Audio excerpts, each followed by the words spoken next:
¿Qué tal, amigos, amigas de Radiográfica? Esto es El Laboratorio en este lunes gris que está pasando en el campo nacional y popular. En el otro lado están de fiesta, en una fiesta inolvidable. La que están viviendo. Como la de Peter Sellers. Sí, exacto. Están viviendo una fiesta inolvidable del otro lado. Son 11:14 minutos. Estamos en Radiográfica, en el laboratorio. Recuerden que pueden escribirnos WhatsApp. Va a estar bastante interesante el programa de hoy al 11 50 12 35 89. Pueden seguirnos por el canal de YouTube de Radiográfica y también por la web y por la FM 89.3. Silvano Pascuso, buen lunes, ¿cómo estás? ¿Qué tal? Buenos días, compañero querido. Bueno, evidentemente es un lunes que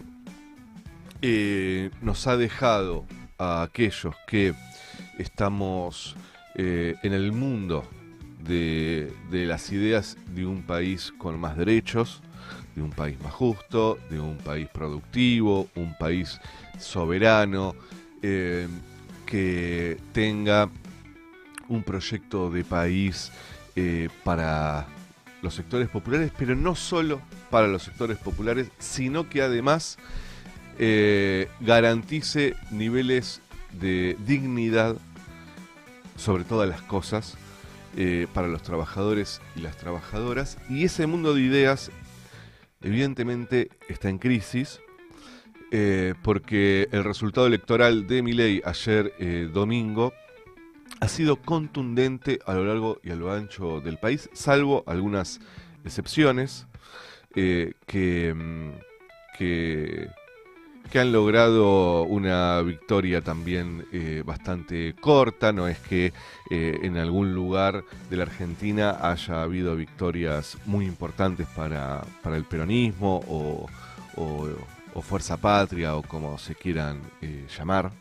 Me parece que eso ya es uno de los problemas que tenemos, y es que la identidad de lo que históricamente fue el peronismo, el kirchnerismo, está en una crisis muy pero muy profunda, pero no porque uno quiera tirarse en contra de las tradiciones políticas, ¿no? Como decir que el peronismo está en crisis, ¿no? En realidad lo que está en crisis es esta dirigencia que yo no tengo temor a decirlo, bajo ningún punto de vista se siente reflejada, representada en las ideas del peronismo. Me parece que esto en algún momento hay que decirlo. Ahora, Silvano, vos irás con tu editorial por el lado que vos quieras, ¿no? Pero no es para meterte en este tema porque vos preparaste otra cosa, pero sí quiero decir esto, y es que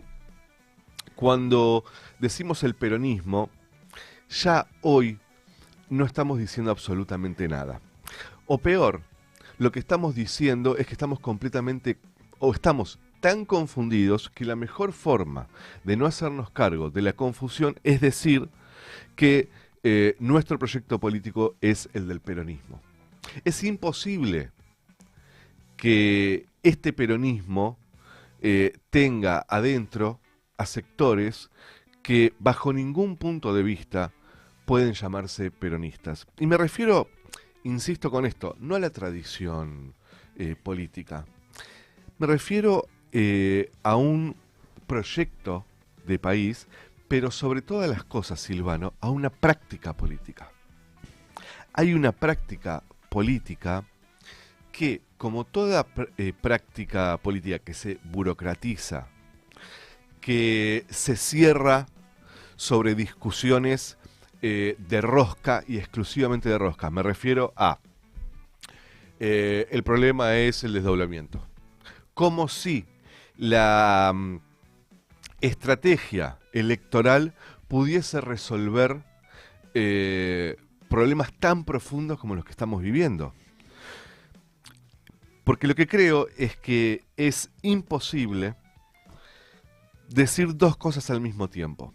No se puede decir que la sociedad ha cambiado, que tenemos la mitad de los trabajadores en la informalidad, que la pandemia ha ocasionado traumas muy importantes en la sociedad, que el nuevo modelo de comunicación, de vinculación de la sociedad que ha traído las redes sociales, etcétera, generan dificultades de nuevo tipo. No se puede decir todo eso y también decir que el problema es nada más que de diseño electoral y que entonces hay que desdoblar o no hay que desdoblar. E inclusive más, no podemos creer que el único problema o que el problema se soluciona cuando haya una síntesis alrededor de una disputa que ya parece una falta de respeto para el conjunto, por lo menos de la militancia, que es la interna entre la cámpora y el quisilofismo. Creo, Silvano, que hay que suspender en algún momento esa discusión. Por lo menos los que estamos pensando en otra cosa. A mí me sucede algo, con esto termino y te dejo, Silvano. A mí me sucede por las características de mi organización, que es una organización que intenta representar un sector completamente ignorado por el conjunto de la dirigencia política, que son los que alquilamos vivienda, ¿sí? Que recibimos alrededor de 20 consultas por día que están al borde de la desesperación absoluta, ¿sí? Al borde. Al borde o ya cayeron y quizás ellos no lo saben, pero nosotros sabemos que muy difícilmente vuelvan al sistema después de una caída tan pero tan terrible como la que están viviendo en este momento. Y eso no conmueve a nadie de la dirigencia política. Es imposible articular respuestas mínimas con los diferentes sectores del Estado que aún controla el peronismo. Es imposible articular respuestas mínimas para todo ese sector porque sencillamente no les importa en absoluto. ¿Por qué no les importa en absoluto? Porque están completamente confiados de que el problema de la Argentina se resuelve en una mesa de ajedrez, resolviendo y discutiendo desdoblamiento electoral, internas entre ellos, cuántos diputados entran, cómo lo frenan a Milei en el Congreso, si le bajan a un DNU, si no se lo bajan, si le votan tal ley, si no le votan tal ley. Y hace mucho tiempo que lo que se ve es que todo eso que sucede en los palacios no le llega absolutamente a nadie y no le modifica la vida absolutamente a nadie. Es más, la potencia de Milei es decirle al Congreso que son todos unas ratas porque la mayoría de la sociedad argentina cree que es peor cuando el Congreso labura, que es peor cuando la dirigencia política o cuando la política quiere meterse en las condiciones de vida. Y ahí, eso, creo yo, Silvano, tiene una potencia que es muy difícil de asimilar para los que hacemos política, para los que militamos. Que la mayor cantidad de gente de nuestro país crea que nosotros somos un problema porque nos dedicamos a militar, es algo que todavía la política creo que no puede asimilar. No puede darse cuenta que en esas oficinas enormes, tan bien vestidos, simulando tanta preocupación y hablando del dólar y del Fondo Monetario y de soberanía porque Bessent y Trump dijeron que no sé qué, me parece que algunos saben perfectamente que es mejor hablar de eso que hablar de lo que está pasando la gente en la calle.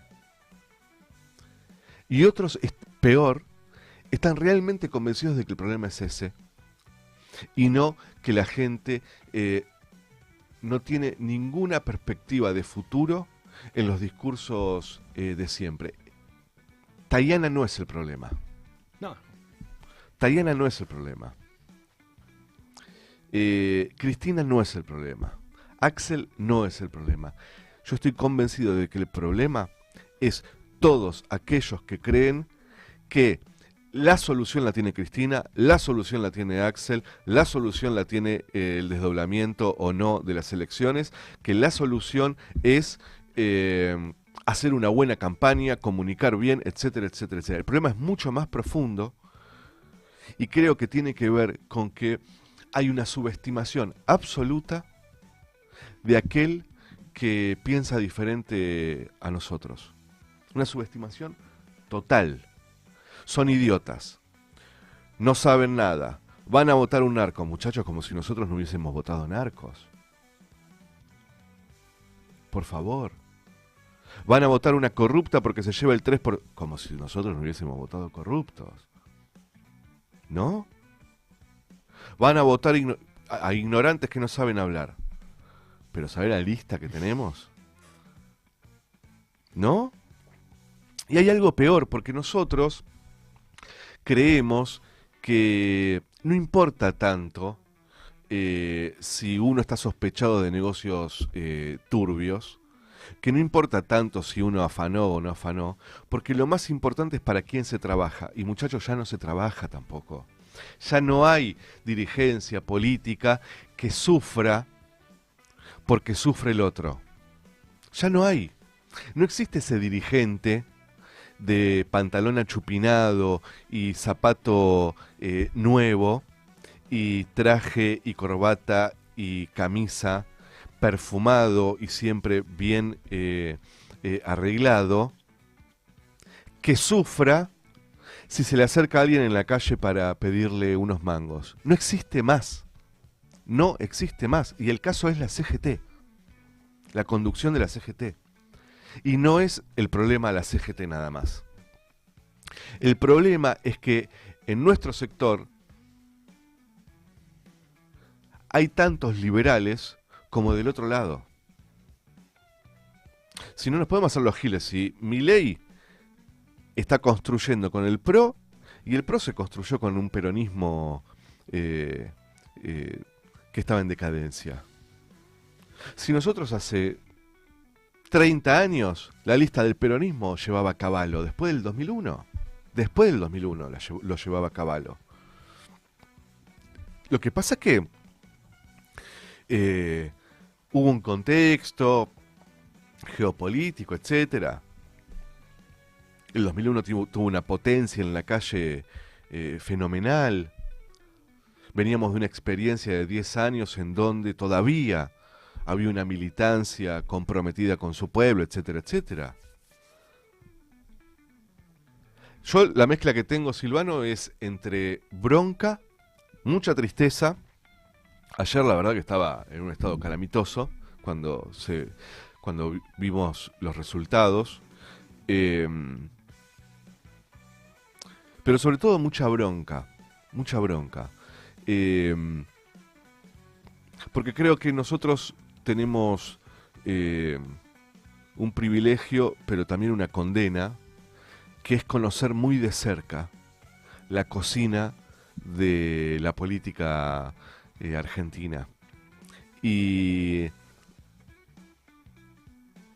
creo que eso, en algún punto, nos hace más difícil creer que estamos un poco más cerca de dar vuelta a la cosa, ¿no?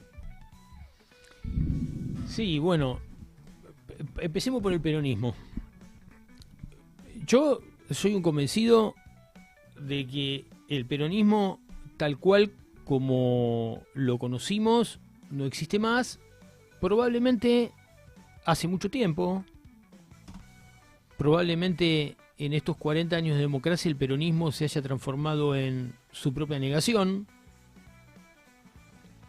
Y hoy es una fuerza política liberal y completamente integrada al sistema, que no tiene objetivos demasiado distintos a los que tienen las demás fuerzas políticas del sistema demoliberal en la Argentina. Con esas limitaciones existe todavía, con esas limitaciones hiberna todavía, y con esas limitaciones seguirá hibernando hasta que sea sustituido o modificado internamente por otra cosa. Me parece que los años del kirchnerismo hay que mirarlos en esa perspectiva. El kirchnerismo no rompió y no terminó con el peronismo liberal, reforzó muchos de los aspectos que venían de la década del 90 y probablemente haya sido una experiencia, un breve impas en un continuo de conversión del movimiento nacional en una fuerza política liberal integrada al sistema. Eso es lo que tengo para decir sobre el peronismo. Esto lo puse por escrito hace casi 20 años en una ponencia universitaria y sigo pensando lo mismo que en el año 2005. El peronismo hoy es una fuerza política liberal y ya no representa un movimiento nacional y popular de las características que supo ser. Probablemente en algún momento entre 1972 y 1976 se haya muerto y lo que tenemos hoy es su cadáver frío dentro de un freezer que se ha descompuesto y el olor putrefacto que sale de él da cuenta de que como proceso político y como identidad está seriamente dañada. Eso es lo que voy a decir sobre el peronismo hoy. No tengo mucho más.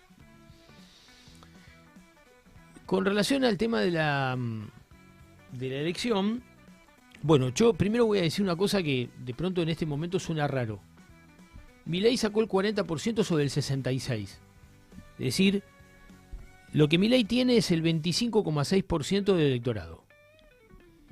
Y ese 25,6% le sirvió en un régimen institucional farsesco y mentiroso para apoderarse de los resortes institucionales del Estado argentino por segunda vez. Milei ganó las elecciones y probablemente las haya ganado legítimamente, pero no tiene una mayoría social alrededor. Milei lidera una minoría social activa que tiene un líder y un proyecto. Si nosotros creemos que La Libertad Avanza ha construido una nueva mayoría, nos vamos a equivocar. Porque yo creo que, como se dice en el fútbol, estamos haciendo una de más.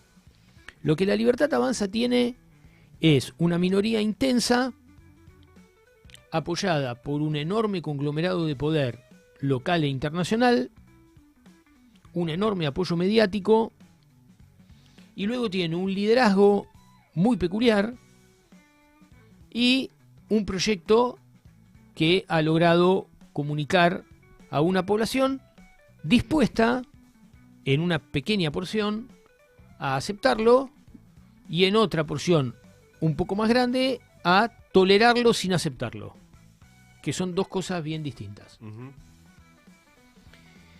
Lo tercero que quiero decir es que la elección de septiembre y la elección esta no hay ningún misterio.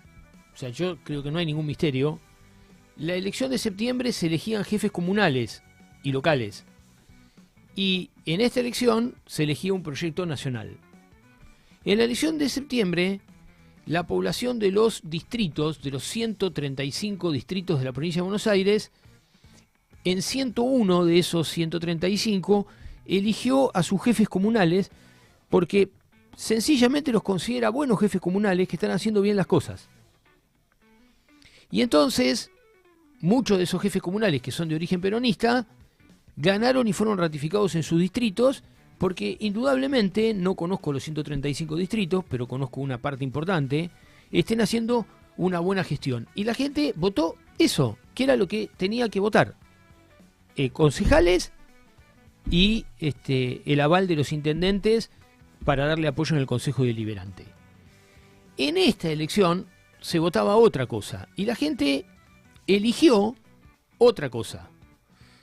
Porque aquí lo que ocurre es lo siguiente, y yo sí quiero hablar de las personas. Desde hace 15 años, nosotros le presentamos a la sociedad argentina el mismo discurso, los mismos métodos y los mismos dirigentes. Y entonces, yo creo que lo que ocurrió en gran medida ayer es que hay una porción de la población que está con Milei y que hay una explicación de por qué está con Milei. Y es la obligación de la dirigencia y de la intelectualidad del campo nacional y popular empezar a reflexionar cuál es la lógica de por qué hay un sector de la población que lo vota a Milei. Eso no se puede negar. Ahora, Milei no tiene una mayoría, insisto. Luego hay una parte de la población que no está interesada en participar de lo público y que sea, ante el sufrimiento y la desesperación y el desconcierto, encerrado en sí misma. No participa de la vida política porque considera que la democracia liberal y la vida política no le representan ninguna solución a sus problemas. Es una porción considerable de la población y se puede juzgar esa actitud bien o mal, ese es otro asunto, pero es una parte de la población que no está participando. Y la dirigencia del campo nacional y popular, de eso ni hablar. No le interesa. Y después estamos los que resistimos a Milei, que no estamos de acuerdo con Milei, y que en una parte hemos votado a Fuerza Patria y en otros a otras opciones, pero que en nuestra gran mayoría no confiamos en la gente que votamos. Es decir, nosotros tampoco confiamos en la gente que votamos. Los votamos porque no queremos votar otra cosa y no queremos dejar de ir a votar. Pero no nos confundamos. La gran mayoría de los que votamos lo que votamos, no creemos en lo que votamos. Entonces, yo creo que llegó la hora de decirlo con todas las letras. Todos los personajes, varones y hembras, mujeres y machitos, que se subieron a ese escenario ayer, llegó la hora de que se bajen y le dejen el lugar a otros. Porque, lo voy a decir en los términos del año 83, cuando acusaron injusta o injustamente a Luder, a Vittel, a Herminio Iglesias de la derrota. Son los mariscales de la derrota. Hace muchos años que nos han conducido a una derrota atrás de otra y la única vez que ganamos, perdimos porque pusimos a Alberto Fernández de presidente de la Nación. Le pido encarecidamente a mis compañeros y excompañeros del Movimiento Nacional y Popular, a mis compañeros y excompañeros del kirchnerismo que ocupan posiciones de pseudodirigencia, que permitan que en la próxima, dentro de 2 años, podamos elegir a nuestros representantes y nos den la chance de sacarlos de ahí. Porque si esto también no se dice, ¿no? Si esto no se dice, también estaríamos faltando a la verdad. Ya es tiempo de que algunos personajes se bajen del escenario y por lo menos tengan el decoro de sentarse a escuchar a alguien que pueda hacer un aporte diferente. Yo creo que en la medida en que nosotros sigamos tolerando eso, en la medida que nosotros sigamos acompañando cosas en las que no creemos, en la medida en que nosotros sigamos reproduciendo prácticas en las que no creemos, nosotros también somos responsables de esta situación. Y entonces yo quiero hacerme cargo públicamente de decir que llegó la hora, con todo el dolor del alma, de denunciar que no se puede bailar en un balcón cuando se ha perdido una elección como la que se ha perdido ayer. Y si quien baila en el balcón es el mago Fafá, Gaby Fofó y Miliki o Cristina Fernández Kirchner, me da lo mismo. Es una insensatez, es una impudicia, es una falta de respeto y es una tomadura de pelo, no ya a nosotros, sino a la memoria de los compañeros y las compañeras que durante muchísimos años dieron su vida por un país distinto, muchos de los cuales son compañeros generacionales de la compañera Cristina. Lo último que quiero decir, porque también lo quería decir, es que a mí me parece que hay una porción de la población que no tiene por qué sentir en Milei una amenaza, porque lo que Milei eventualmente pudiera quitarle, ya lo perdieron hace tiempo. La amenaza somos nosotros. ¿Por qué la amenaza somos nosotros? Porque nosotros somos un estorbo, que estamos ahí y no hacemos absolutamente nada, ni para que ellos vivan mejor, ni para que Milei pueda gobernar. Entonces, cuidado con esto, porque esto es una actitud muy peligrosa la que nosotros estamos teniendo. Miren, compañeros y compañeras, Gerba, a todos, les digo, Hay experiencias históricas similares a esta en muchos lugares del mundo. Cuidado con los personajes como Milei y su empatización con una parte importante de la sociedad, por acción u omisión. Aquí no hace falta que Milei tenga una mayoría. Aquí hace falta que una mayoría social lo deje hacer. Y lo que hemos visto ayer es que hay una mayoría social que por acción u omisión lo está dejando hacer. Y cuando los efectos de sus actos, sus locuras y sus planes terminen de llevarse a efecto, nos vamos a encontrar con la paradoja de que muchos de los que dejaron hacer y toleraron esto se van a rajar las vestiduras.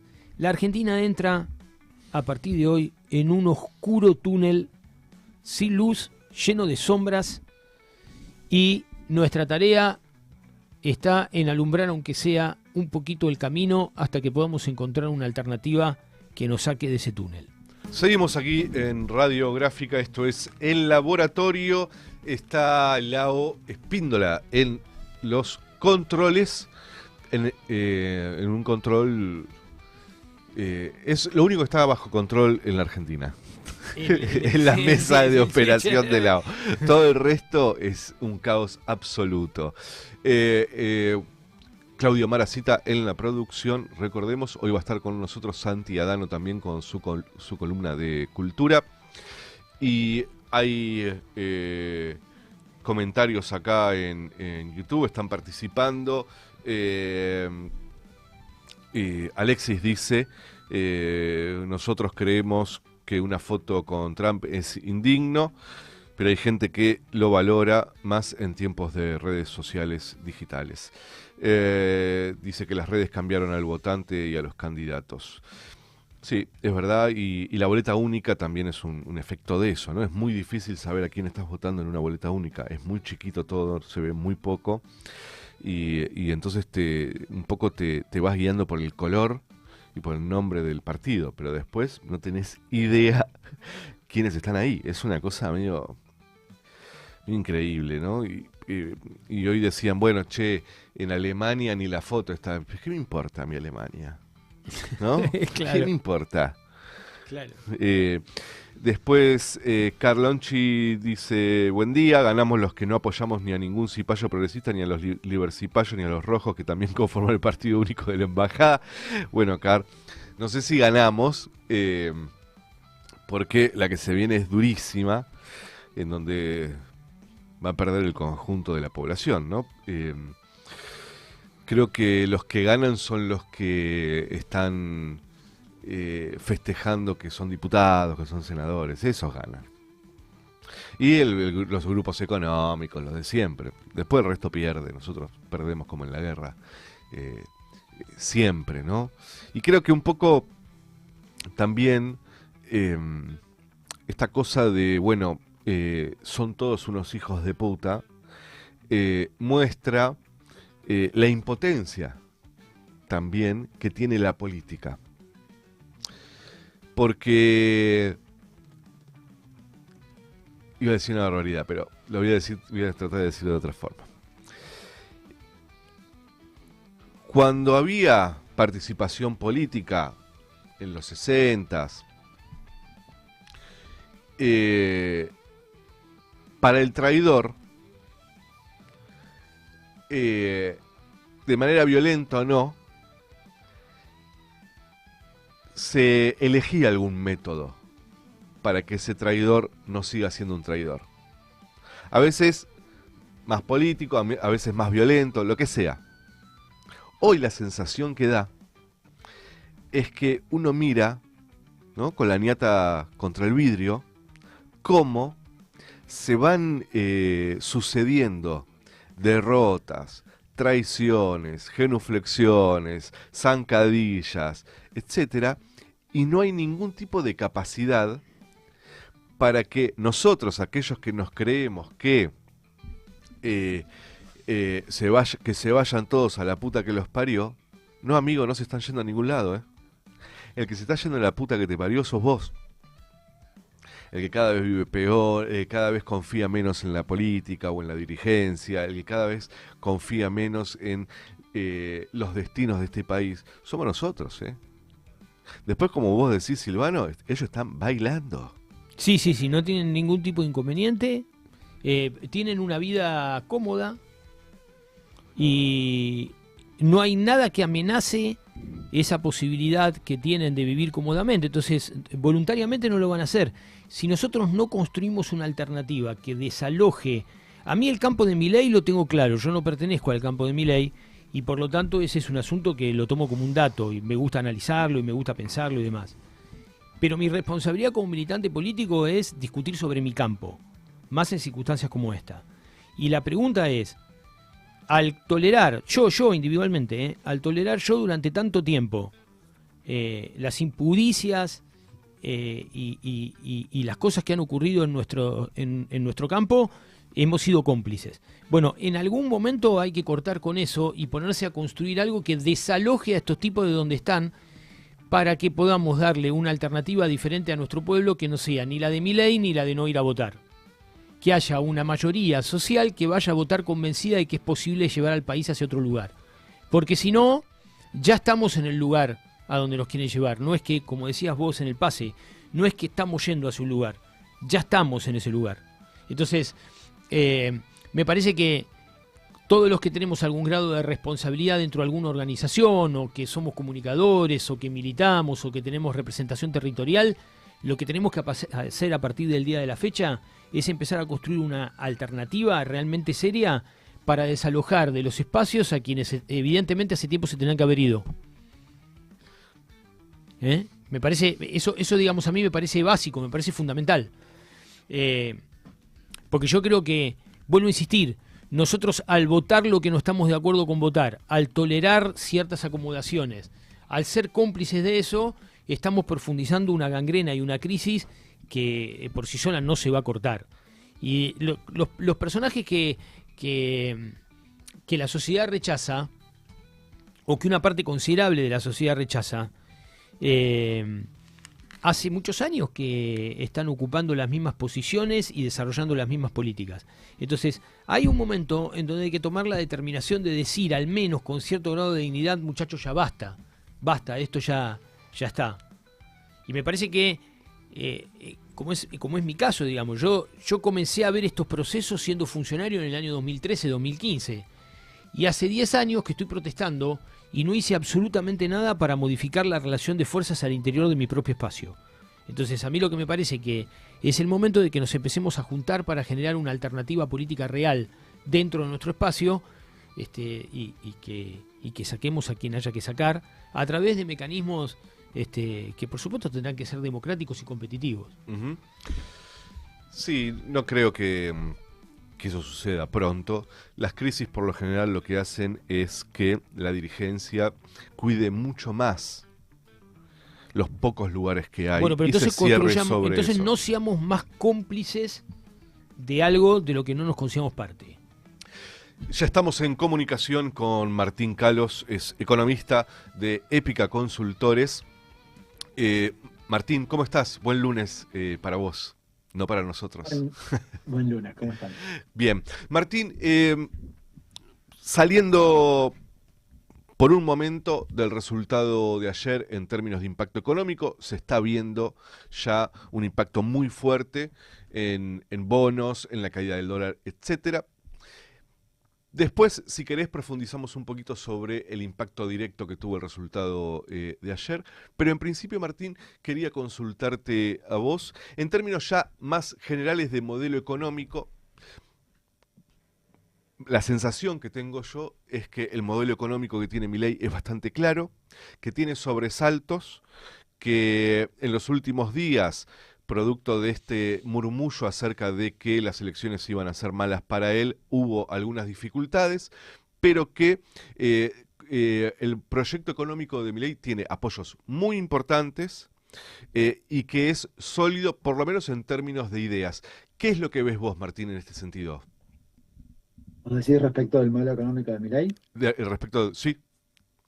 A ver, el modelo de Milei tiene esta gran premisa que es, hay que bajar la inflación, Uh-huh. algo absolutamente lógico, porque ordenó la vida de las familias argentinas, de las pymes argentinas, de las empresas en general, más allá de que las ordena en un nivel malo, ¿no? Mediocre, diría yo. O sea, todas las familias tienen ingresos, o bueno, no todas, pero la mayoría de las familias tienen ingresos menores a los que tenían hace algunos años, las pymes venden menos que hace algunos años, esto en casi cualquier sector que estés mirando, pero tenés un orden en cómo manejás esa plata. Ese 2% mensual nos parece hasta tranquilo, ¿no? El 2% mensual de inflación, en relación a cómo veníamos, por supuesto. Ujú. Entonces esa es la principal premisa y a partir de ahí se ordena todo. Después, obviamente, eso significa una apreciación cambiaria, que es lo que estuvo en duda, como señalabas en tu pregunta, en estos meses previos. ¿Por qué? Bueno, porque Milei se enamoró de su propio juguete, de esa apreciación cambiaria, y lo que generó fue un exceso de apreciación cambiaria y la imposibilidad de corregirlo. Cada vez que en estos meses tuvo la oportunidad, por ejemplo, a mediados de abril, cuando salió de buena parte del cepo cambiario, decidió a propósito, explícitamente, no corregir ese atraso cambiario y no acumular reservas. Los dos puntos flacos de este modelo.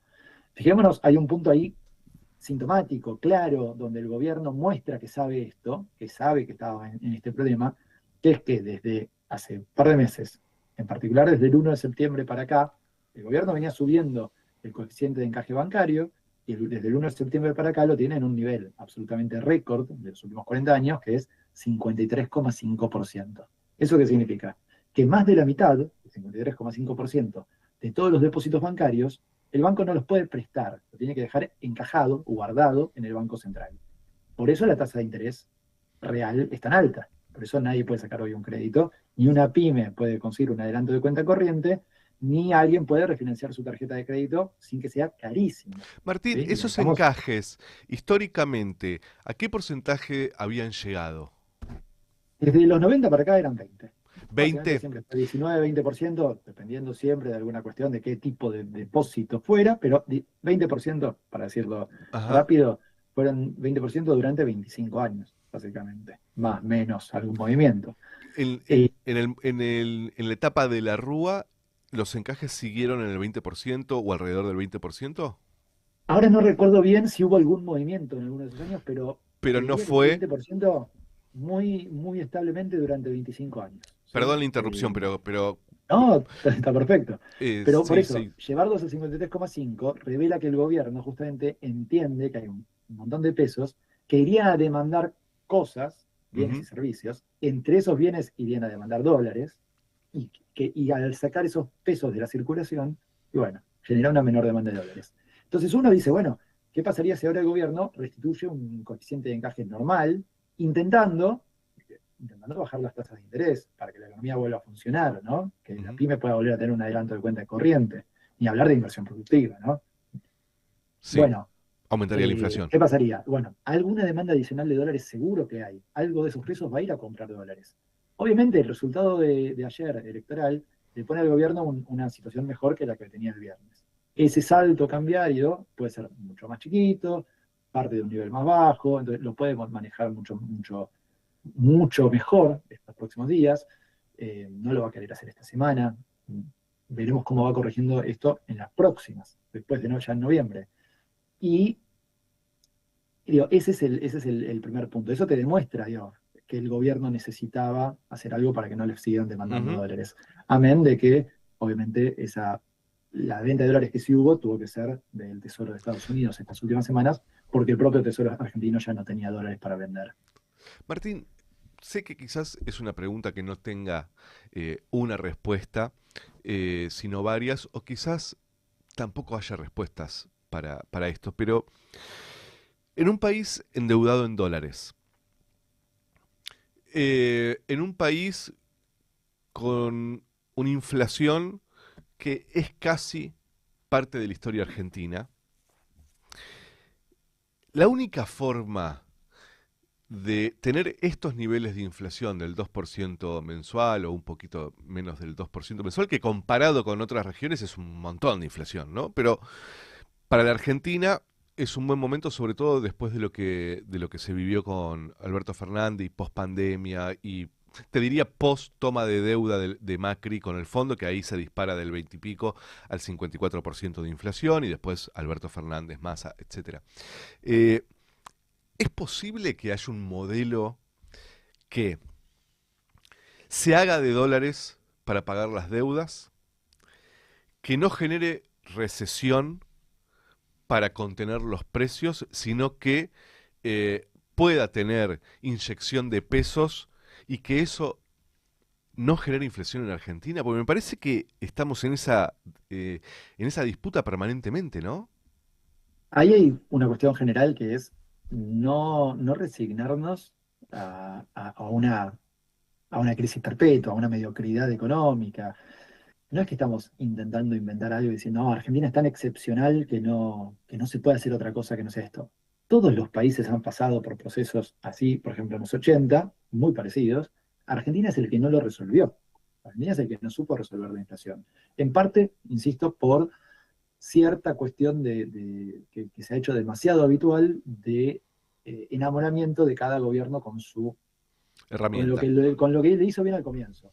Fue el enamoramiento de Menem con la convertibilidad, fue el enamoramiento del kirchnerismo con su modelo inclusivo que se financiaba con emisión, era un déficit financiado con emisión durante 12 años, eso termina pegándote, obviamente, en inflación y en devaluaciones crónicas.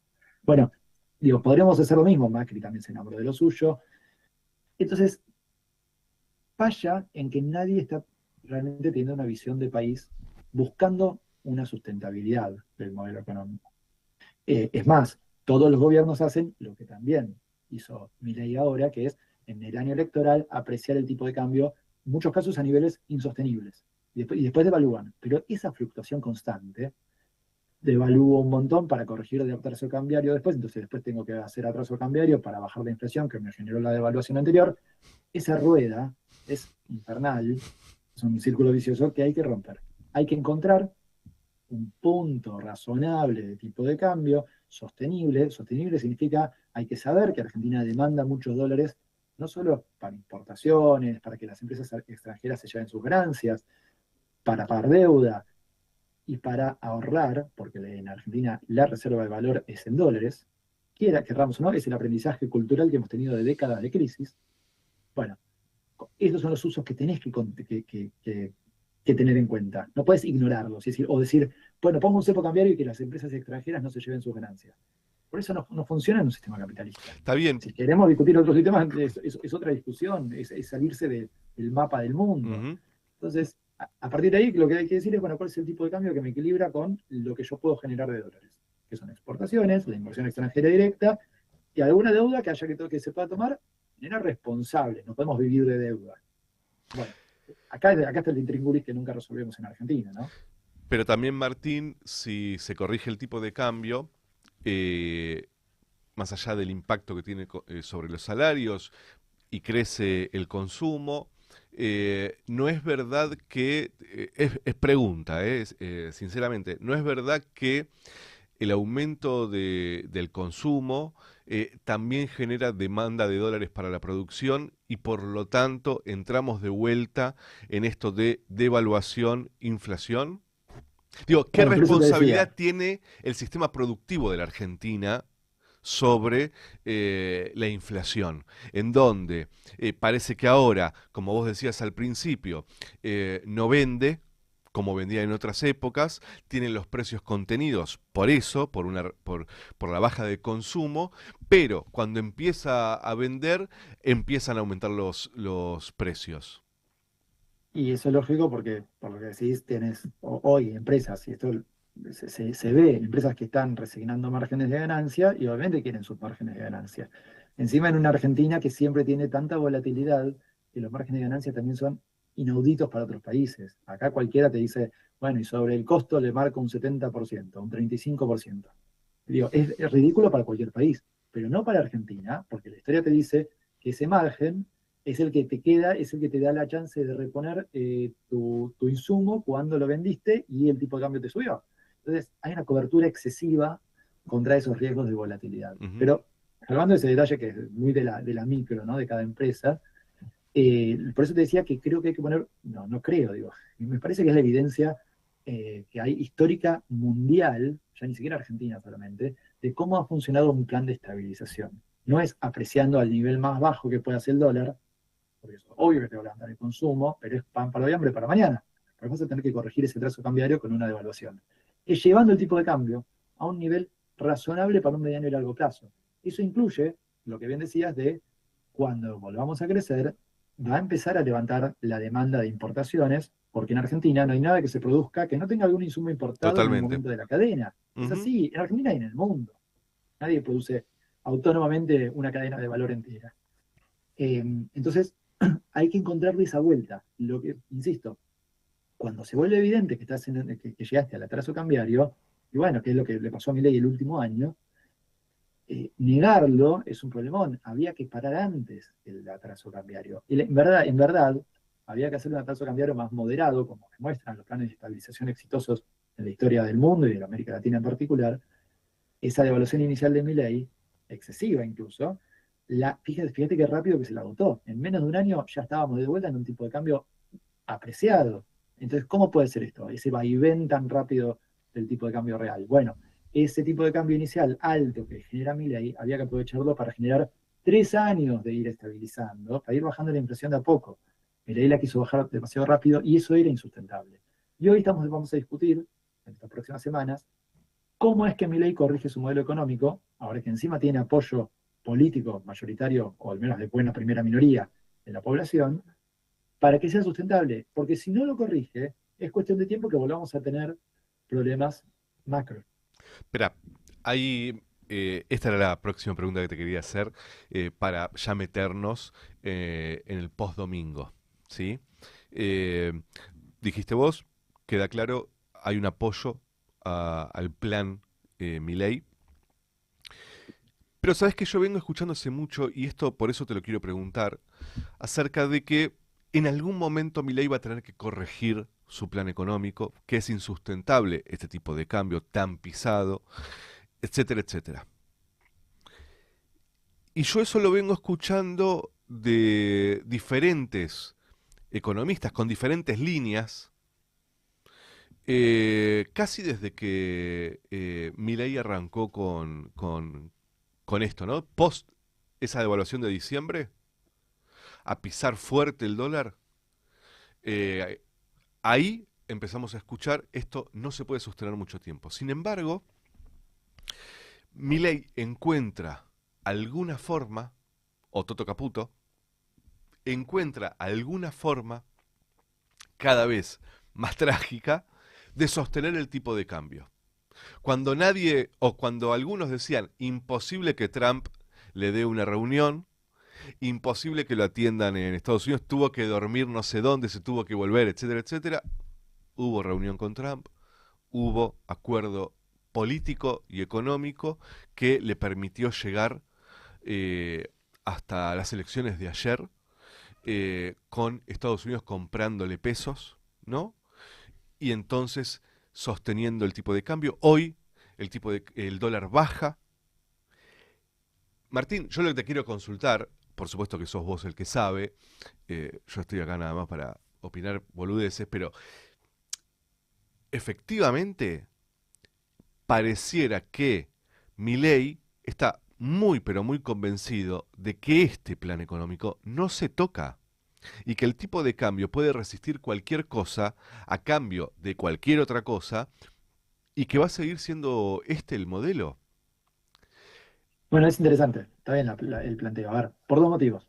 Yo no creo, empecé por el comienzo, yo no creo que este voto, ningún voto, es solamente por una cosa, no es un apoyo a este plan de Milei.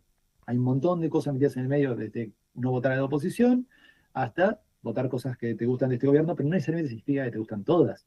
Mucha gente está diciendo, che, bueno, yo necesito que haya laburo, que mejoren los ingresos familiares, que la tarjeta de crédito no me mate ahora con la tasa de interés que hay. Digo, la gente siente eso, lo que pasa es que por ahí hay una confianza en que lo puede corregir Milei. Entonces estamos hablando de que la confianza en todo caso es en que pueda corregir el rumbo, en todo caso, ¿no? Hay que interpretar la dinámica, no es solo, bueno, voté que esto que está pasando está bien. En todo caso, voté también que no creo que el otro esté proponiendo algo mejor. Exacto. Eso siempre es así en elecciones, ¿no? Dicho eso, En lo que vos mismo marcás hay un par de premisas interesantes. Este es un modelo económico que requiere 20.000 millones de dólares de afuera cada 4 meses, 6 meses.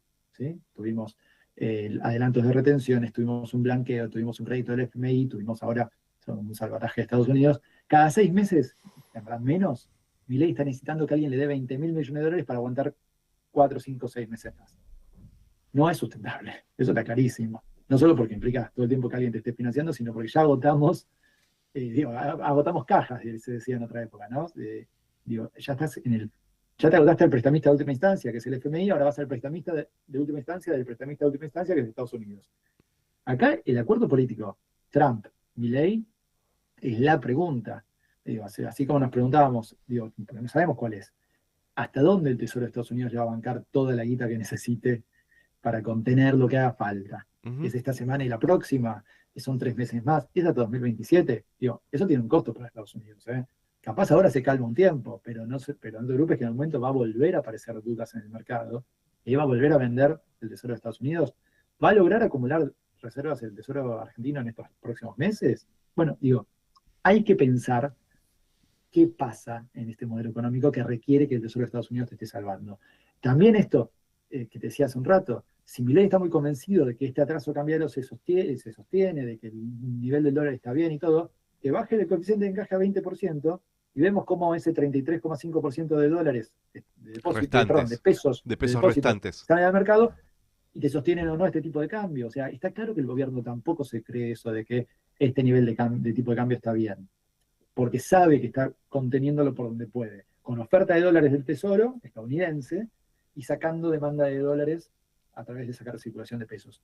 Si vos querés ir al Milei de hace 6 meses, el que en marzo y abril escribía columnas en el diario La Nación diciendo el tipo de cambio es el equilibrio de mercado, poneme el mercado. No me pongas al Estado sacándome pesos, al Tesoro estadounidense, el Estado de Estados Unidos poniéndole dólares. Bueno, entonces, esa insustentabilidad es clara. Eso no significa que no se pueda corregir.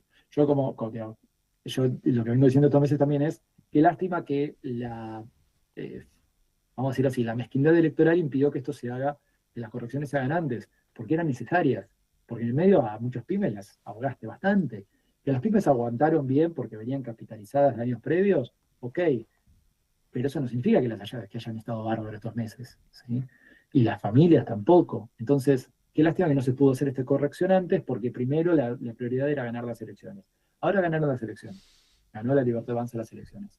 ¿Qué hace ahora para corregir estos desequilibrios que acumuló en estos meses de previa electoral? Ahí vamos a encontrar un poco la respuesta a tu pregunta de si hay una sustentabilidad por delante para este modelo. Y si esa sustentabilidad es de corto, mediano o largo plazo. Y ahí me meto con un tema más, perdón que la hice larga. No, está perfecto, Martín. Yo sé que esto es un tema que ustedes tocan acá en el programa, pero en lo que estamos charlando, que es medio, financiero, cambiario, los temas que siempre hablamos en Argentina cuando hay crisis. No estamos hablando de lo productivo, lo mencionábamos un poquito. Pero bueno, ahí estamos haciendo el juego a Milei también, porque Milei no habla de lo productivo, ¿no?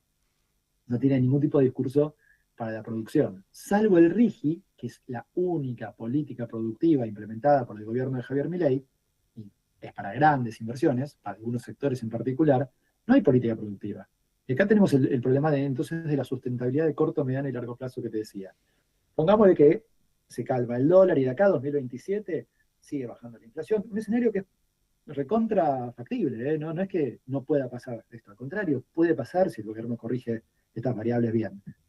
Pero ¿qué hacemos con la producción, con este tipo de cambio? ¿Quién sobrevive? Vamos a las economías de enclave de, ¿no?, lo que el gobierno propone, que es que vaca muerta, la minería y por supuesto el agro, el sector agroalimentario argentino tan tradicional, tan potente siempre, sigan siendo los factores que nos lleven a crecer incluso. En el medio quedan un montón de pymes, un montón de empleo de calidad, un montón de cadenas de valor que estaban en Argentina y que tenían potencial, quedan en el horno. Y ahí tenemos una pregunta sobre la sustentabilidad de mediano y largo plazo. ¿Qué país queremos ser? Y esa pregunta no se responde solo estabilizando el dólar. Martín, ¿qué tal? Mucho gusto, Silvano. ¿Cómo estás? Perdón, me quedé trabado. Yo te escuchaba sobre esto último y te quiero hacer una consulta que seguramente no me la vas a responder tanto de lo científico, sino más bien desde lo político y lo cultural, que tiene mucha importancia en la economía también. Yo hace muy poquito tiempo estuve en la ciudad de Lima. Eh, y ahí vi el futuro que le tienen preparado a la Argentina. Perú es un país que es una típica economía de enclave, donde un 5% vive muy bien, un 20% tiene cierto nivel de vida aceptable en sus guetos, y el resto de la sociedad se arregla como puede en un tremendo desorden mezclado con narcocriminalidad, delitos callejeros, prostitución, droga, y el sistema funciona.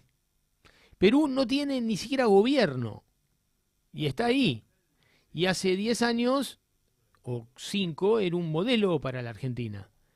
Mi pregunta es, ¿estamos tan seguros de que en la Argentina eso no lo van a poder plasmar? Sí, a ver, el futuro de Argentina, acá sí que me dan ganas de citar a Dualde cuando decía que estamos condenados al éxito, ¿no? Eh, ¿Por qué? Pero es que volvemos a una cuestión que es, ¿cuál es ese futuro, ese éxito que tenemos por delante en Argentina? Puede ser un país más desigual, una latinoamericanización en ese sentido, ¿no? Comparadas con Perú, Argentina siempre ha sido el país con relativamente con mayores niveles de desarrollo en términos de menor desigualdad, mayor nivel educativo, mayor cobertura de todos los sistemas de seguridad sociales. Ujú. eh, Digo, en general, Una clase por supuesto, media una muy producción grande. industrial, claro, una producción industrial que solo le podíamos envidiar a Brasil, ¿no? Ujú. Y un entramado productivo diverso que daba empleo en todo el país, que tiene, hay algo que yo siempre digo en las clases de la maestría en la UBA que doy, y siempre termino en algún momento diciendo esto. Argentina tiene tecnología satelital propia, tecnología nuclear propia, tiene una campaña antártica permanente que no es un detalle menor. Has producido aviones con tecnología propia, tenés una producción automotriz con una cadena de valor, con suministro, con proveedores, tenés una producción farmacéutica. Por algo, cuando fue el COVID, éramos nosotros los que podíamos producir la vacuna, no cualquier otro país. Bueno, todo eso es un activo argentino y lo ha sido históricamente. Tenemos una infraestructura espectacular, un anillo de fibra óptica en todo el país, tenemos una red eléctrica que no tienen todos los países, más allá de todas las falencias que tiene hoy. Pero todo eso es un acervo, un activo nuestro que es espectacular y que es envidia de muchos países también. Vamos a decirlo así, digo envidia para Sí, sí. decirlo rápido. Ujú. Entonces, sobre esa base la pregunta es, ¿podemos ser un país que se desarrolla, crece, genera más oportunidades de desarrollo personal, social para todos y todas en este país? ¿O podemos ser un país que se estanca en niveles de mayor desigualdad, en un crecimiento que depende de algunos sectores productivos como de enclave, ¿no? Esto que Ujú. decís que pasa en muchos países latinoamericanos que han querido salir de eso. Para mí me resulta un poco chocante que decidamos ir hacia lo que otros países quieren justamente mejorar, ¿no? Nosotros tenemos un potencial para hacer otra cosa, mejor en términos de la calidad de vida de nuestra gente, y desperdiciarlo es una picardía.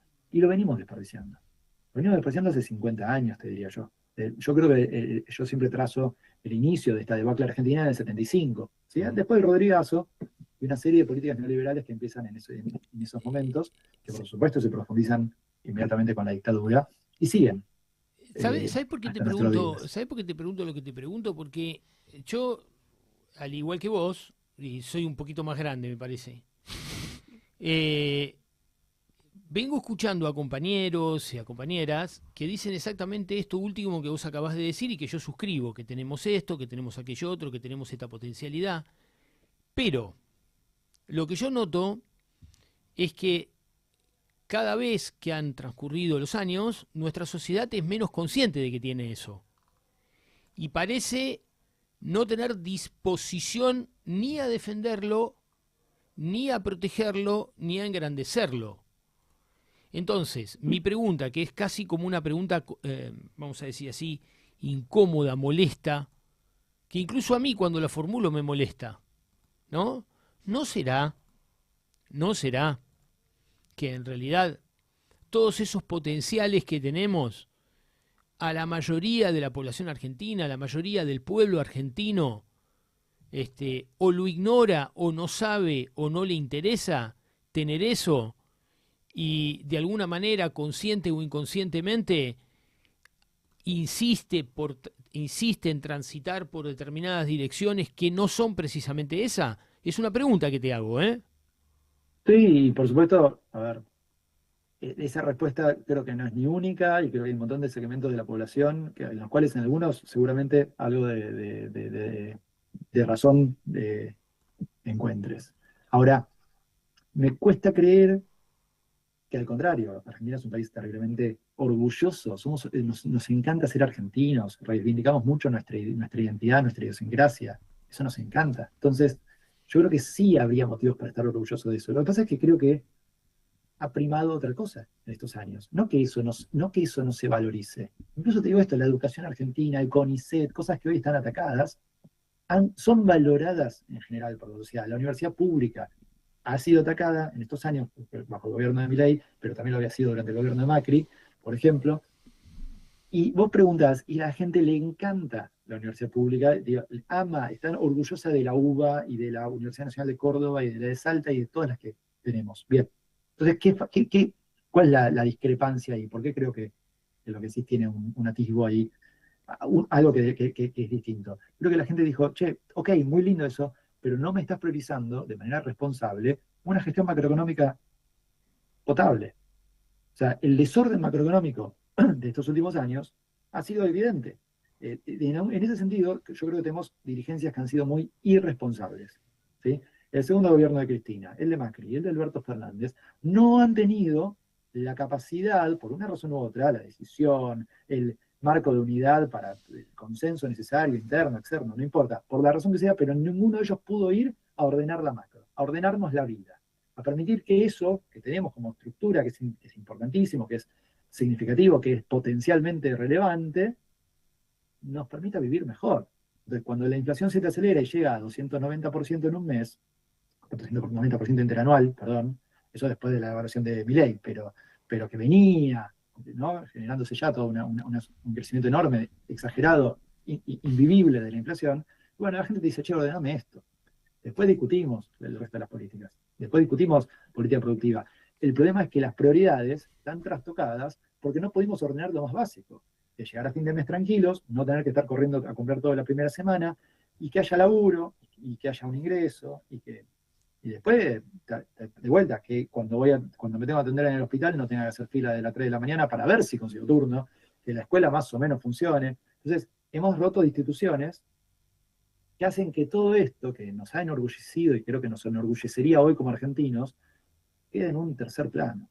Y ahí yo creo que yo encuentro más explicaciones por ahí que por creer, porque además no quiero creer, y esto también acá entra de subjetividad, no quiero creer que nos hayamos olvidado de lo bueno que hemos hecho en Argentina.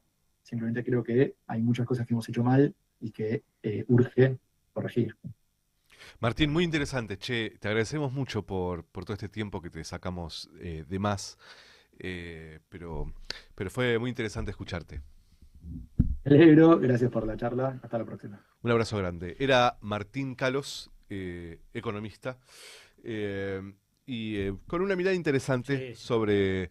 sobre el contexto, pero también sobre cómo es que hemos llegado Son hasta acá. perspectivas que no se escuchan comúnmente, digamos. Bueno, amigos, seguimos en este lunes horrible. ¿Sabes, Silvano?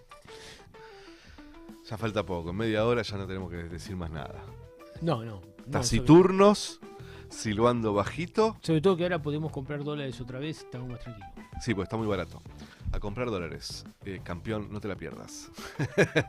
Ya estamos con nuestro amigo y compañero Santi Adano, que está conectado desde algún lugar del planeta Tierra, como diría el Piti Álvarez. ¿Qué tal, Santi Adano? ¿Cómo estás en este lunes otra vez sobre la ciudad? ¡Joya! ¿Ustedes? Re bien, Santi. Qué mañanita, amigos. Qué mañana. Todas las mañanas son iguales.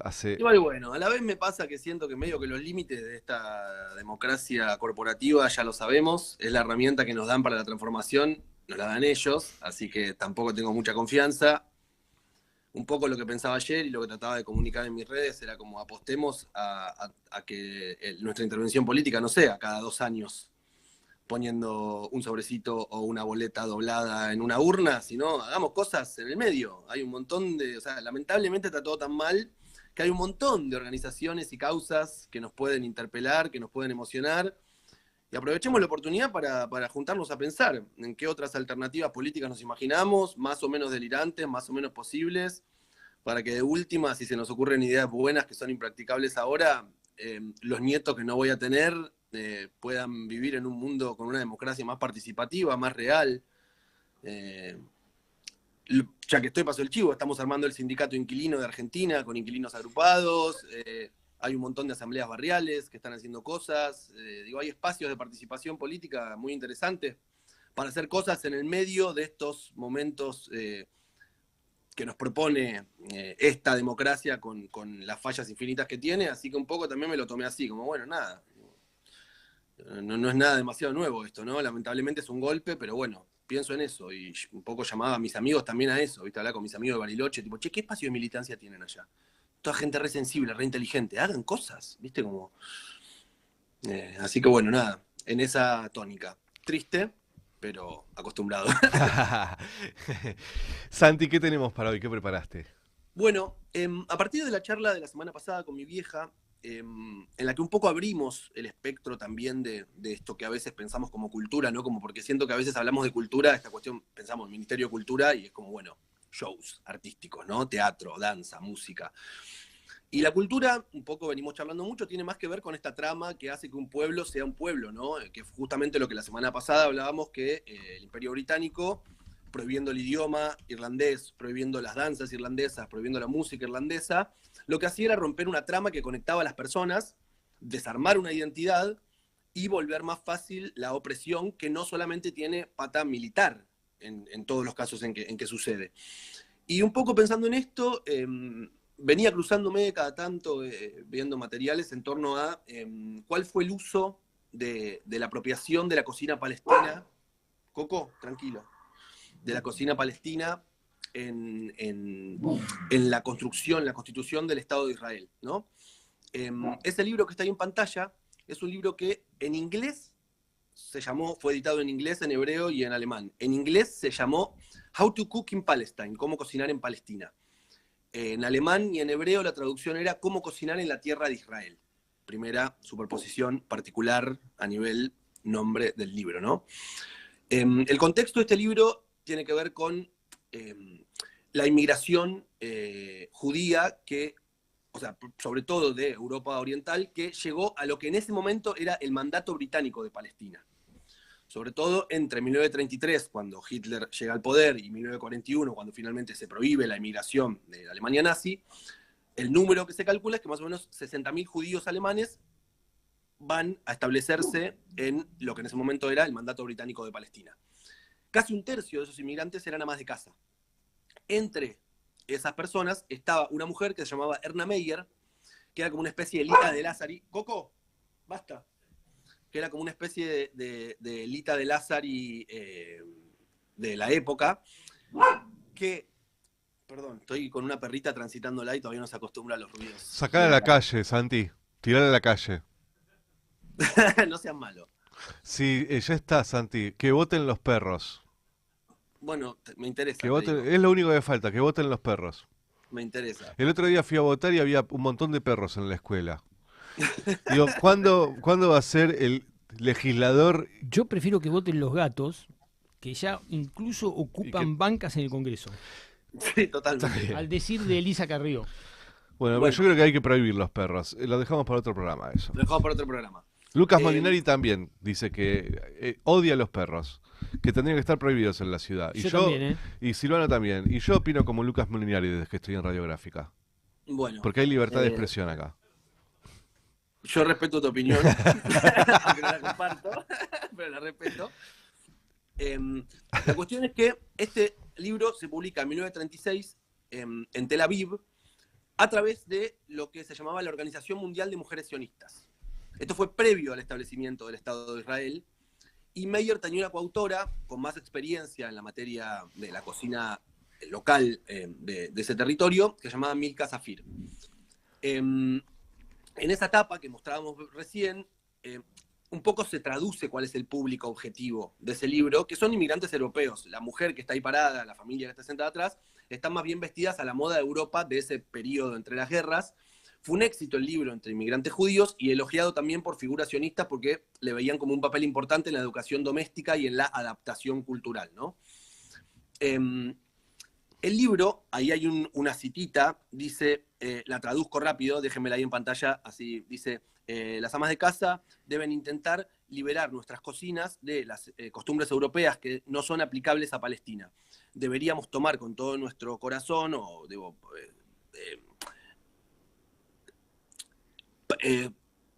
plantarnos a favor de la cocina palestina más saludable. Deberíamos no solamente tomar esas ideas porque estamos obligados a hacerlo, algo de adaptarse al territorio, sino también porque nos damos cuenta de que nos ayudaría más que nada a aclimatarnos a nuestra antigua nueva tierra. Y dice al final, lo que se dice habitualmente de que la manera de llegar al corazón es a través del estómago, no es del todo tonta, y en esta instancia es particularmente aplicable. Esto me hace acordar un poco a este comentario de Margaret Thatcher de vamos por el alma, ¿no? Esta cosa como de cómo llegar, que mi vieja la semana pasada, hablando de eso, ella cuando hablaba del alma, mi vieja lo equiparaba a la cultura, ¿no? Llegar al corazón de un pueblo, al alma de un pueblo, tiene que ver con eso, acceder a ese arcón de lo cultural, lo que define una identidad. Con lo cual, esto, hay algo como que no es un libro de cocina, ¿no? Está haciendo un intento distinto. Critica las costumbres alimentarias europeas, por esto que decía, que habla de que son como poco saludables, que son irracionales, pero sin embargo pocas recetas del libro de cocina tienen sus raíces en la gastronomía de Medio Oriente, ¿no? La mayoría son platos europeos adaptados a las condiciones de Palestina. Versiones modificadas del goulash, del chucrut, y hay una sección que tiene el libro sobre platos con papa, un alimento muy común de la cocina judía de Europa del Este, pero donde propone, por ejemplo, cambiar la papa, que son caras en Palestina, o eran caras en Palestina, por arroz o por bulgur, que eran comidas más accesibles, a cambiar la manteca por el aceite de oliva. Entonces, no se trataba por ahí de proponer novedades en la cocina, sino como acostumbrar a los inmigrantes al material que tuvieran a mano y adaptarlo a su propia cocina, ¿no? Yo pensaba en este sentido en la Navidad, que hay una hipótesis que circula muy fuerte, digo esto porque hay otra gente que la discute, pero que dice que esto de que la Navidad sea el 25 de diciembre tiene que ver con que había celebraciones previas mediterráneas, fiestas paganas relacionadas con el solsticio de invierno. El Sol Invictus, que era un día de culto hacia una divinidad solar, se celebraba ese mismo día, el 25 de diciembre, y aparentemente fue adaptada por los cristianos en el siglo III para facilitar la conversión de los pueblos paganos. En 1350 el Papa Julio I pide que el nacimiento de Cristo fuera celebrado en esa misma fecha, y finalmente Liberio, otro papa, decreta en el año 354 el nacimiento de Jesús de Nazaret el día 25 de diciembre. Esto, digo, es más fácil tomar un espacio de una identidad cultural y resignificarlo que generar de cero un movimiento hacia festividades nuevas, ¿no? Pienso también en el sincretismo, en la conquista de América. Entiendo que el sincretismo en otros momentos de la historia tenía más que ver con la mezcla natural de tradiciones religiosas, pero en la conquista de América hubo un intento deliberado por sazonar la cultura local con elementos de la religión del conquistador para volverlo más accesible a la gente.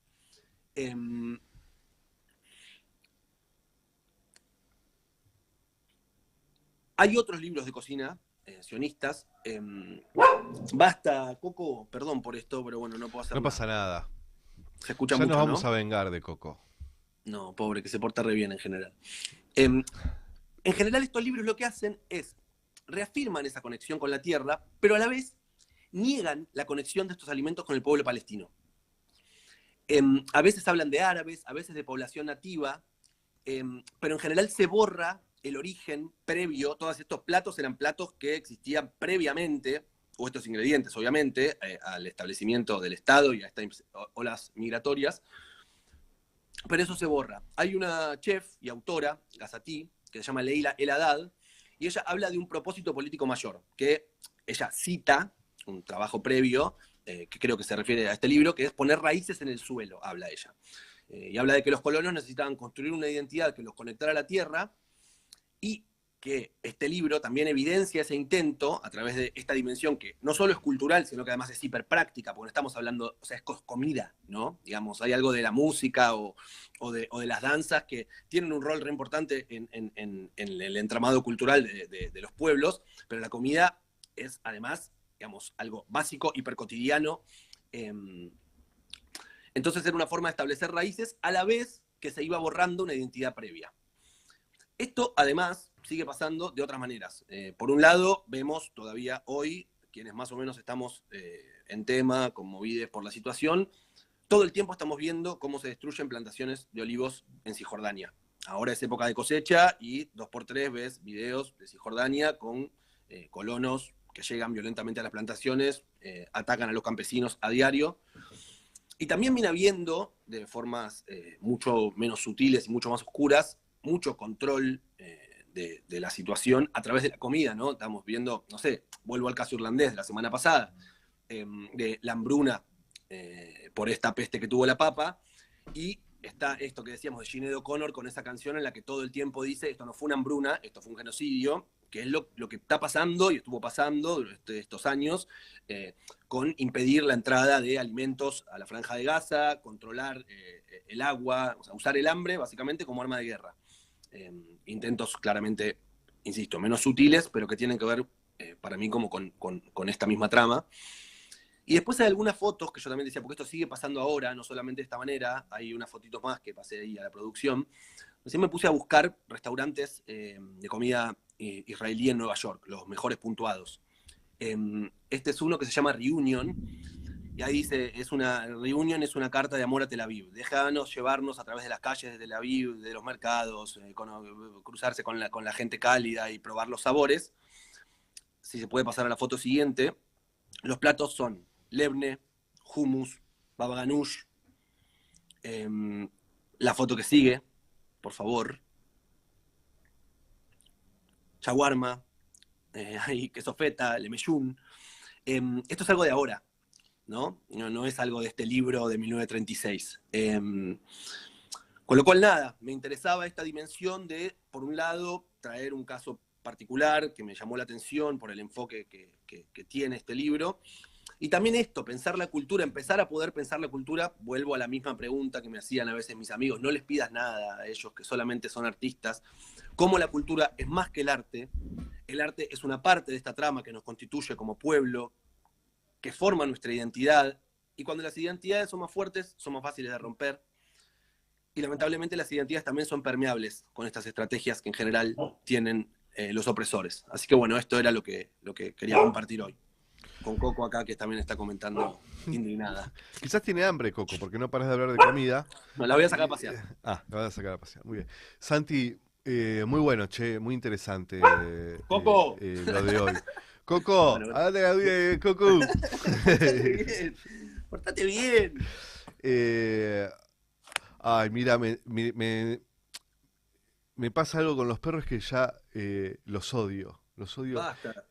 Sí, los odio. Me parece como, ¿viste lo de las identidades que vos decías que por un lado vienen por la comida? Bueno, por otro lado vinieron por la sensibilidad con los animales. No, el animalismo es re peligroso, para mí. Sí. El perro No, por ahí a es mí un me da animal pavor. sobrevaluado, ¿no? Sí, A mí sí. me da pavor, bueno, boludo, Raúl Portal. No te metas con Raúl Portal, O sea, lo tenemos ahí. Raúl Portal hacía el tema de los animales, Sí. claro. Él tenía el portal Gran de las programa. mascotas. El portal era de un las Bueno, defensor de los animales. Sofovich también. Por eso digo, ¿no? Y yo digo, no, es muy peligroso. Pero bueno, para mí no hay que confundir los dos. Y a tantos. Hermann Goering le encantaban los animales. Y para mí, ¿sabes qué otra cosa habría que hacer? Buscar los legisladores que presentan proyectos de ley por perritos y después ver qué leyes votan. Y seguramente votan para que maten a todos los que están en situación de calle, pero con los perritos no. Totalmente opuesto, estoy seguro también. Sí. Bueno, dicho Bueno, amigos. esto, gracias Santi por esta hermosa columna y muy interesante, che, de verdad. Muchas gracias, amigos. Abrazo, nos dio hambre a todos. Era Santi Adano con su columna cultural, esta vez sobre algo muy interesante que es cómo opera también la colonización de los pueblos y cómo se usan diferentes herramientas. Seguimos acá en Radiográfica, esto es El Laboratorio, conduce Silvano Pascuso, Gervasio Muñoz, está Lao en los controles y por supuesto nuestro gran gurú Claudio Maracita en la producción. Tenemos algunos mensajes de oyentes. Dice Graciela Ramírez, se pregunta, ¿quién financia a los partidos? ¿Quién maneja esos fondos? La participación y construcción cuesta plata. La dirigencia la destina a sus propios intereses. Comparto con ustedes, ellos viven bien. ¡Qué asco! Dice Juan Flores Aguirre, qué grande Santi. No olvidemos mencionar a los que hablan con espíritus caninos. Así es. Los perros están de moda, amigos, no las personas, mucho menos los pobres. Están de moda los perritos. ¿Sabes, Silvano? Los perritos, las plantas. Sí, y también tenemos un mensaje de otra oyente que nos dice, salí de ahí, me dice, no te metas en esa. Estaría bueno tener una charla sobre animalismo, antiespecismo, economías sustentables y poshumanismos. Poshumanismos seríamos nosotros. Quiero dar un Silvano. dato. Sí. Hermann Göring, jefe de la aviación de Hitler y varios cargos más, era un gran aficionado a la defensa de los animales. Y podríamos decir que era un ecologista, digamos. Y tenía un cargo muy significativo que él decía que era el más importante que tenía, que era custodio de la fauna y flora del Reich. Me encanta. Esto para que después no digan que los nazis no tenían sensibilidad por el entorno natural. Por supuesto. Bueno. Acá odiamos a los perritos. ¿Vos tenés perro, Silvano? No, yo tengo un gato que se llama Muni, Muni. porque nació en la municipalidad de Pilar. Muy bueno. Y me lo dieron y entonces está con nosotros desde hace 2 años. Muy bien. Bueno, acá los oyentes y las oyentas están en pie de guerra con esto, porque dicen que es una chicana decir que Hitler era vegetariano. Era vegetariano. Sí, pero dicen que es una chicana y que... Y aparte era un amante de los perros y los animales en general, también. Así que esta discusión la vamos a tener en otro momento. Pero prometemos abrir una discusión sobre los animales. ¿Está bien? Sí. ¿Sí? Sí. Sobre todo a los que votan a Milei. Bueno, amigos, amigas, ya nos estamos yendo. Recuerden seguir la programación de Radiográfica, suscribirse al canal de YouTube de Radiográfica. Si se suscriben, participan de sorteos multimillonarios. Si hacen clic en la campanita del canal de YouTube de Radiográfica, se sortea un auto 0 kilómetro todos los meses. Aprovechen, no se Después la pierdan. lo venden y lo invierten en la empresa de Marcos Alperín. Exacto, o la de Fred Machado. Sí. Que son empresas muy prósperas. Sí. Bueno, el sorteo del 0 kilómetro estamos en octubre. De octubre es el próximo fin de semana, ¿eh? Así que estén atentos, nos vamos a comunicar por la Lotería Nacional. Lucas Molinari va a estar contando. Hace 8 meses que queda vacante. Sí.